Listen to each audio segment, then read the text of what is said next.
Comment mettre facilement de l'argent de côté tous les mois, même avec un petit salaire? C'est ce que je vais vous expliquer dans cette vidéo. Je vais vous dévoiler plusieurs astuces, plusieurs conseils qui m'ont permis de mettre des dizaines de milliers d'euros de côté en quelques années, tout simplement avec un petit salaire. Alors attention, pour vous donner un ordre d'idée, le petit salaire dont je parle est aux alentours des 1005, 1008. Donc là, on parle d'un montant de salaire qui est atteignable par n'importe qui, sachant qu'aujourd'hui, le SMIC est à quasiment 1400 euros, tout simplement. Alors ce ne sera pas du tout des méthodes miracles, hein. Vous connaissez peut-être déjà la majorité d'entre elles, mais ce que je vais surtout vous demander dans cette vidéo, c'est d'en prendre connaissance et de les appliquer. C'est bien d'en prendre connaissance, mais si tu les appliques pas, tu mettras jamais d'argent de côté. C'est l'application qui fait que tu vas mettre de l'argent de côté. Tu peux avoir toutes les connaissances du monde, si tu passes pas à l'action, tu n'auras pas de résultat. Tu vas te motiver à épargner pour atteindre ton objectif, ton but tout simplement. On est d'accord, épargner de l'argent, c'est chiant, faut faire quelques sacrifices, surtout quand tu as un bas salaire, faut que tu trouves une source de motivation. Et du coup, la source de motivation que je te conseille, c'est de te trouver tout simplement un but qui va te permettre d'épargner de l'argent. Typiquement, tu veux acheter une maison, tu veux acheter un appartement, tu veux changer de voiture,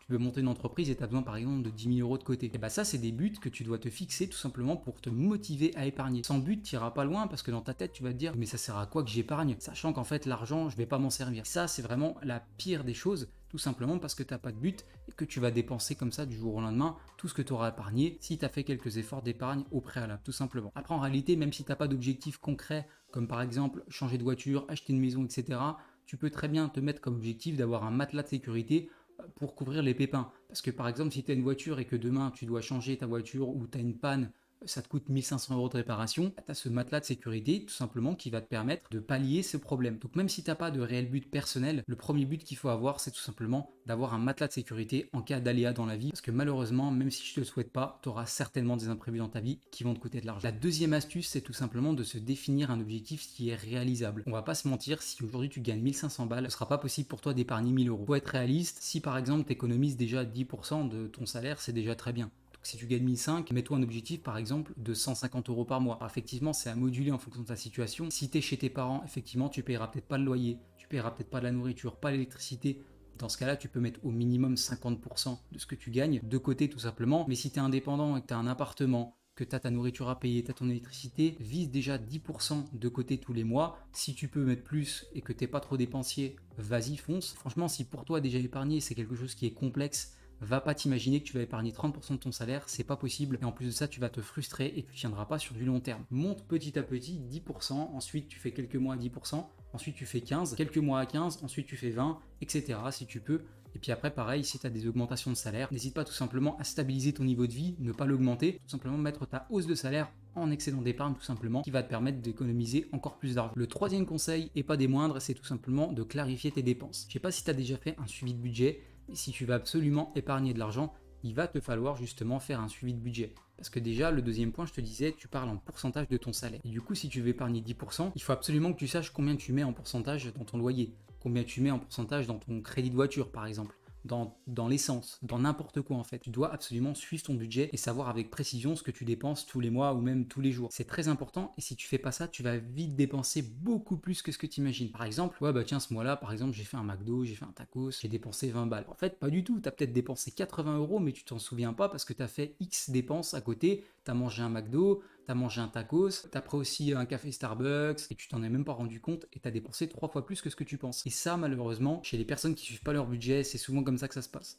Donc moi, je te conseille de clarifier déjà tes dépenses fixes et tes dépenses variables. Les dépenses fixes, malheureusement, tu pourras pas forcément les bouger à l'instant T, mais par contre, tes dépenses variables, tu as le contrôle immédiat et c'est là qu'il va falloir rectifier le tir. Ensuite, c'est pareil, tes dépenses fixes, ça peut être l'assurance voiture, ça peut être un loyer, ça peut être n'importe quoi. Si tu vois que les montants sont astronomiques par rapport à ton salaire, essaye de modifier ces dépenses-là. Je te donne un exemple, si on part du principe que tu gagnes 1500 euros par mois et que tu as un loyer de 800 euros, ça colle pas parce que déjà la moitié de ton budget, voire même plus de la moitié de ton budget, part dans le loyer. C'est pas possible de survivre si tu dois couvrir en plus tes autres dépenses qui sont fixes et tes dépenses variables, et en plus de ça, tes activités que tu vas faire à côté. Personnellement, ce que je te conseille, c'est d'obtenir un montant de tes dépenses fixes qui est de 50% maximum par rapport à ton salaire. Typiquement, si tu as encore 1500 euros par mois, il faut que tes dépenses fixes, que ce soit ton loyer, ton assurance voiture, tes frais de carte bancaire, etc., couvrent 50% de tes dépenses, tout simplement, pas plus. Tu auras du coup les 50 autres pourcents que tu vas pouvoir utiliser pour te faire plaisir. Donc tu peux te faire plaisir par exemple avec 30% de tes dépenses ou 20% de tes dépenses. Donc typiquement, si tu veux te faire plaisir avec des vacances, des sorties, etc., tu peux prendre 20 ou 25% de ces 50% là et les autres 25%, tu vas les épargner tout simplement. Ça, c'est dans le schéma idéal de la personne qui veut épargner convenablement. Encore une fois, comme je te l'ai dit, si tu galères tout simplement à épargner, commence déjà par épargner 10%, tu fais le point sur tes dépenses, tu essayes de couper les trucs inutiles et ensuite l'excédent d'épargne que tu vas récupérer avec la coupure de tes dépenses inutiles, à ce moment-là tu les épargnes tout simplement. Le quatrième conseil que je peux te donner si tu veux mettre encore plus de sous de côté, c'est essayer de gagner plus d'argent. Parce que c'est bien de mettre de l'argent de côté en se privant et en se limitant, mais ça va un temps, tu feras pas ça toute ta vie, sinon tu seras malheureux parce que tu partiras jamais en vacances, tu feras jamais de sortie et ça c'est pas ce qu'on veut. Donc l'idée de gagner plus, ça peut être un échappatoire dans le sens où ce que tu vas gagner en plus, tu vas pouvoir l'épargner sans toucher à ton salaire et à ce moment-là, tu pourras vivre plus convenablement ou alors tu pourras mettre une partie en plus d'épargne et du coup tu mettras plus de côté. Alors du coup ça peut être un revenu complémentaire, style tu as déjà un boulot à 35 heures, tu veux gagner un peu plus, tu es motivé, tu veux faire 10 heures par semaine en plus dans un autre taf, clairement tu peux, tu te fais un petit contrat de 10 heures, tu vas peut-être gagner je sais pas 300 € de plus par mois et ces 300 balles là tu les mets de côté tout simplement. Tu peux aussi également créer une entreprise à côté de ton boulot. Si tu as par exemple un talent, une expertise, une expérience, tu peux la monétiser en créant une auto-entreprise, ça va pas te coûter cher, ça va pas te demander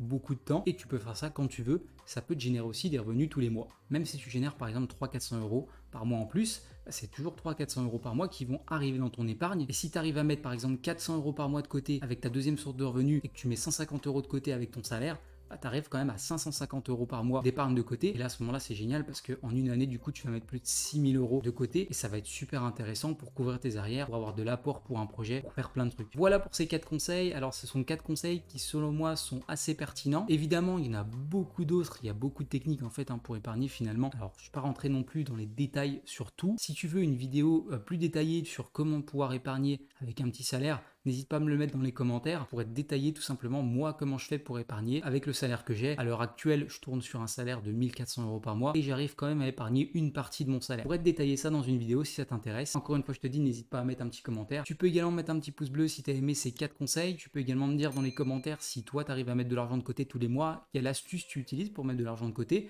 ou si c'est un projet que tu aimerais faire tout simplement. Tu peux également t'abonner à la chaîne pour plus de vidéos, conseils, investissements et épargne. Et moi je te dis à très vite pour une nouvelle vidéo. Salut!